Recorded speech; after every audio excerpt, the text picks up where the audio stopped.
Now see in this one, what happened?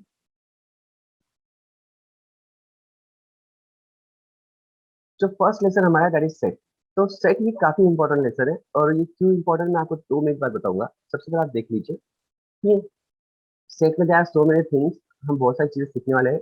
Set representation, types of sets, then Venn diagram क्या होते हैं, operation on set क्या होता है, कॉम्प्लीमेंट ऑफ सेट क्या होता है, practical problems on meaning and intersection of two sets.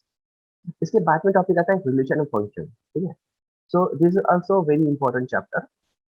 Then trigonometric function. अब देखो मैं आपको बता रहा हूँ कि ये सेट इंपॉर्टेंट क्यों है, क्योंकि if you understand the set, अगर आपको सेट समझ में आ गया, ठीक है, if you understand the set, अगर आपको सेट समझ में आ गया, then you can easily understand the next lesson, that is relation and function. ये कनेक्टेड है आपके रिलेशन और function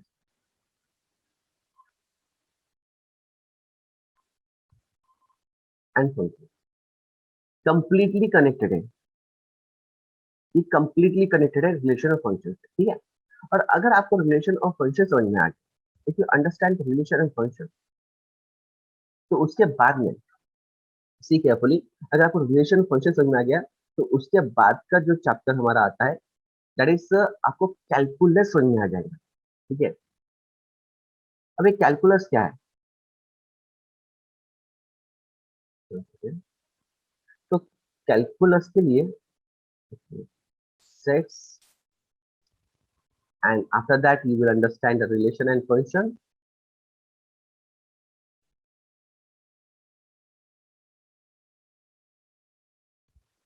and after that you can understand। मैं कैलकुलस को डिफाइन कर लेता हूँ, ठीक है। कैलकुलस को हम इस तरह से डिफाइन करेंगे, calculus we will just define as a, just define the calculus, एक second, just define the calculus as continuity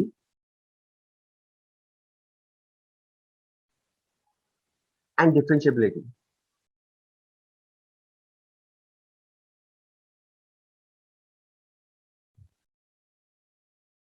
continuity and differentiability. अब अगर कंटिन्यूटी डिफरेंशिएबिलिटी आपको समझ में आ गई, देन यू अंडरस्टैंड डेरिवेटिव। अब डेरिवेटिव आपको समझ में आएगा। देखो लिंक देखो कितनी बड़ी है यहाँ पे। डेरिवेटिव के बाद में आपको समझ में आ जाएगा यहाँ पे एप्लीकेशन ऑफ डेरिवेटिव, और उसके बाद में then you will understand integration, application of integration, differential equation and definite integral. Oh my God, there are so many lessons, which all are depend on the set। ये सारे के सारे जो lesson है ये सेट पे डिपेंड करते in the sense ये बी है, ठीक है। अगर आपको ये अच्छे समझ में आ गया, then you can easily understand all this lessons. Easily understand means what, देखो ये बेसिक है। अगर आपको सेट बेसिक क्लियर है आपका, तो फिर आपको ऊपर जब आप उसके ऊपर बिल्डिंग जब ब्लॉक्स वगैरह क्रिएट करोगे, then you will understand that blocks also. So इसलिए हमें सेट को थोड़ा अच्छे से समझना है। और आपको एक और चीज बता दूं, अगर आप जेडब्ल्यू का पेपर देने वाले हो, या फिर आप इंजीनियरिंग के लिए सीटी वगैरह की तैयारी करने वाले हो, तो वहाँ पे सेट का क्वेश्चन 101% ही आता ही है, ठीक है। 4 मार्क्स का एक क्वेश्चन 101% रहता है पेपर में। So it is also important that point of view, this external exam point of view. So चलो सेट तो समझ में आ गया, सेट का रिलेशन क्या है। और ये जो चैप्टर्स है, इसमें से कई सारे चैप्टर्स आपको 12th में भी रिपीट दिख जाएंगे। जैसे रिलेशन फंक्शन आपको 11th में भी है, और रिलेशन एंड फंक्शन आपको 12th में भी है। लेकिन 12th में आपको इससे टाइप्स और एक्स्ट्रा इन्फॉर्मेशन है। कंटिन्यूटी एंड डिफरेंशिएबिलिटी आपको 11th में भी है, और ये आपको 12th में भी दिखाई देगा। देन आपको डेरिवेटिव 12th में है, 11th में नहीं है। एप्लीकेशन ऑफ डेरिवेटिव 12th में है, इंटीग्रेशन 12th में है। ये सब जो टॉपिक है आपकी, ये सारे के सारे 12th के बेसिस पे मतलब 12th में आपको दिखाई देंगे। तो come to the our content, that is first relation हमारा सेट, ये हम देखेंगे। उसके बाद में है relation and function, that is also quite interesting lesson. Then trigonometric functions, principle mathematical induction, complex number and quadratic equation. अब देखो अभी तक मैं जितने चैप्टर्स के नाम लिए, there are 5 chapters, I just read the names. और इन पांचों चैप्टर में से आप मुझे बताओ, 10th में आपको सेट नहीं था, this is also completely new for you. Relation function नहीं था, this is completely new for you. Trigonometric function, हाँ आपको 10th में ट्रिग्नोमेट्रिक जरूर था, लेकिन फंक्शंस नहीं थे, करेक्ट। आपको ट्रिग्नोमेट्री था लेकिन फंक्शंस नहीं यस थे। सर। तो ये यहाँ पे वो चैप्टर का थोड़ा एडवांस वर्जन आ गया है।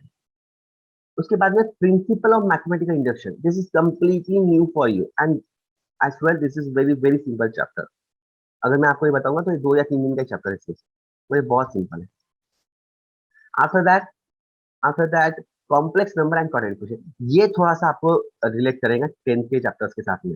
आपने याद है आपको 10th में क्वाड्रेटिक इक्वेशन चैप्टर था, you remember that thing? Yes, sir. Yes, sir. Quadratic equation में we are finding the roots of the equation by formula method, if you remember.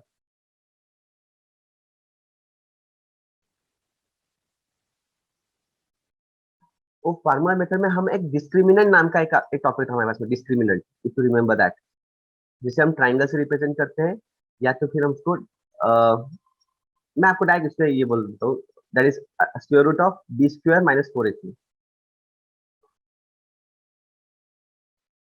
है ना, B square minus Yes, four Yes, A sir.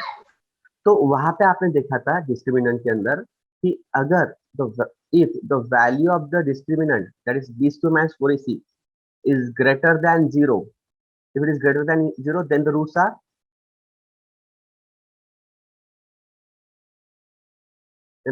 are real and unequal। याद है हमने देखा था ये 10th standard में क्वाड्रेटिक इक्वेशन में, the roots are real and unequal. After that if the value of B square minus 4ac is equals to 0, अगर ये वैल्यू 0 के इक्वल हो जाए then roots are real and equal.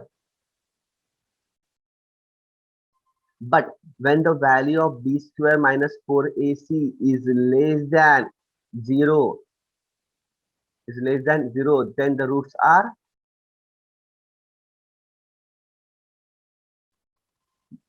not real. Then the roots are not real.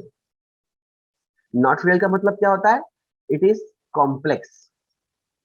और यही है हमारा इस टॉपिक में, इस चैप्टर के अंदर, complex numbers and that is quadratic equation. तो हमें वो क्वाड्रेटिक इक्वेशन सॉल्व करनी है जिसके रूट्स ये लेस देन 0 है, जिसके रूट्स कॉम्प्लेक्स है, और कॉम्प्लेक्स का मतलब हमें समझना है। And this is the family, you are most of the topic in this particular lesson you are familiar with that। इसमें तो बहुत सारे टॉपिक जो है जिसमें आप उसमें आप familiar होंगे already। So after that one हम देखेंगे that is linear inequality, that is also quite a very interesting lesson, linear inequality। ये भी आपके लिए completely new topic रहेगा। After that permutation and combination, now this is the most important lesson। Why I use the word most important? Because if you are planning for the external means if you are planning for the extra exams like competitive exam, if you are planning for the competitive exam, अगर आपको bank के कोई exam देने हैं, आपको कोई तलाठी या फिर कोई भी एग्जाम देना है, गवर्नमेंट एग्जाम में बैंक वगैरह कोई भी एग्जाम पकड़ लो, तो वहां पर भी आपको परम्यूटेशन और कॉम्बिनेशन का यूज करना पड़ेगा। In that case also you will use a permutation and combination topic. ये टॉपिक के जो क्वेश्चन है ना, ये सिर्फ हमारे बोर्ड के लिए ही रिस्ट्रिक्टेड नहीं है, इसके एग्जाम्पल आपको बोर्ड में भी काम आएंगे, प्लस जो भी आप एक्स्ट्रा एग्जाम दोगे, जो भी आप कॉम्पिटिटिव एग्जाम देंगे, वहां पर भी इसके एग्जाम्पल्स आपको काम आएंगे। And that is also very quite interesting lesson, बहुत मजा आने वाला है ये लेसन में। After that binomial theorem, this is a theorem basis lecture, ये 2 से 3 का ही लेसन है, बहुत सिंपल है। सीक्वेंस एंड सीरीज, नाउ यहाँ पे I hope you know what is AP. AP आपको पता है, 10th स्टैंडर्ड में पर्टिकुलर लेसन था एपी, बट यहाँ पे सीक्वेंस एंड सीरीज में एक टॉपिक है एपी, है ना। सो 10th स्टैंडर्ड में आपको एपी लेसन था, और यहाँ पे एपी एक टॉपिक है जिसके जिसके चैप्टर का नाम है सीक्वेंस एंड सीरीज। यहाँ पे आप एपी तो देखोगे ही, साथ में आप जीपी भी सीखोगे, दैट इज ज्योमेट्रिक प्रोग्रेशन, और the relation between AP and GP, that is also very very very important. AP और जीपी का रिलेशन आपको यहाँ पे पता चलेगा। आफ्टर दैट स्ट्रेट लाइंस, अब ये थोड़ा सा आपको स्ट्रेट लाइन सी, ये ज्योमेट्रिक पार्ट तो है ही, लेकिन इसमें आप उसका स्लोप निकालना, उसके various types of equations, you will understand that one. If you remember आपको कोऑर्डिनेट ज्योमेट्री लेसन था 10th में, तो उसके आगे का लेसन है ये स्ट्रेट लाइन, ठीक है। सो नेक्स्ट 10 तो हो गए यहाँ पे, बच्चे 6 lesson. Conic section, now this is completely new for you, completely new. ये लेसन आपके लिए कंप्लीटली न्यू है, लेकिन इसमें आप कई सारे टाइप के डायग्राम देखोगे, जैसे कि हाइपरबोला हो गया, फिलिप्स हो गया, इलिप्स हो गया, उसके बाद में सर्कल हो गया, पैराबोला हो गया, ठीक है। So there are so many kinds of diagram you will understand here. So many shapes you understand here. After that, three dimensional geometry.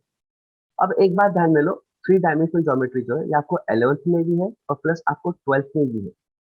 तो जो थ्री डायमेंशनल ज्योमेट्री होता है ना, तो इसमें आप अब तक आपने क्या सीखा है, अब तक आपने सीखा है एक्स एंड वाई एक्सिस। ये होता है आपका वाई एक्सिस और ये होता है आपका X axis. This is your X axis and this is your Y axis. लेकिन in this particular three dimensional geometry आपने फिजिक्स में सीखा होगा थ्री डायमेंशनल ज्योमेट्री 10th में, बट मैथमेटिक्स में अब तक आपने कहीं पर भी थ्री डायमेंशनल ज्योमेट्री के बारे में डिस्कस नहीं किया है। तो यहाँ पे हम डिस्कस करेंगे थ्री डायमेंशनल ज्योमेट्री। तो यहाँ पे क्या होता है, यहाँ पे y होता है, this is y, this is z and this is your x, this is z। ताकि आप वाइस वर्सा यहाँ पे कोई भी आप अल्फाबेट यूज कर सकते हो, पर हम जनरली इस टाइप से यूज करते हैं। एक काम करता हूँ, this is x, y and this is z, ठीक है। सो इस तरह के आप थ्री डायमेंशनल ज्योमेट्री हम देखने वाले हैं, जहाँ पे आपको x, y और z एक्सिस मिलेगी।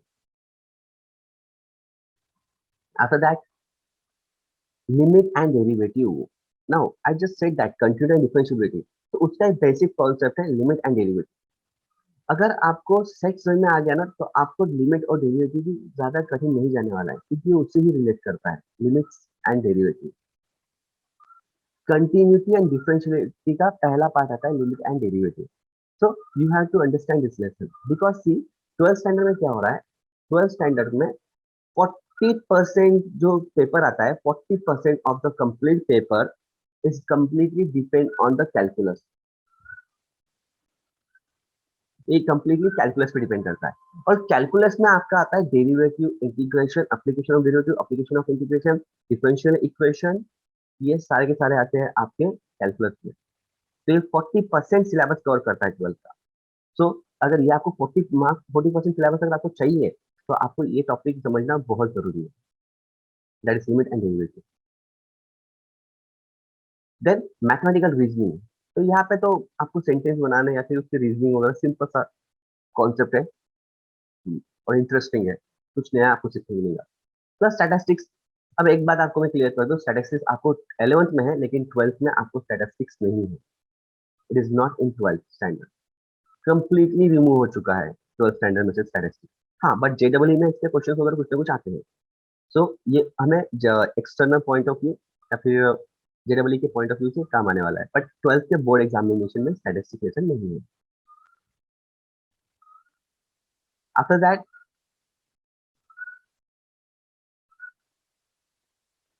Last chapter that is probability.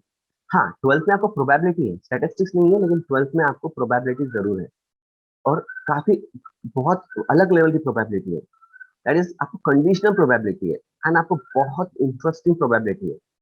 आपको बहुत मजा आने वाला है प्रोबेबिलिटी को सॉल्व करने के लिए। So this is all about your content. This is all about the index part.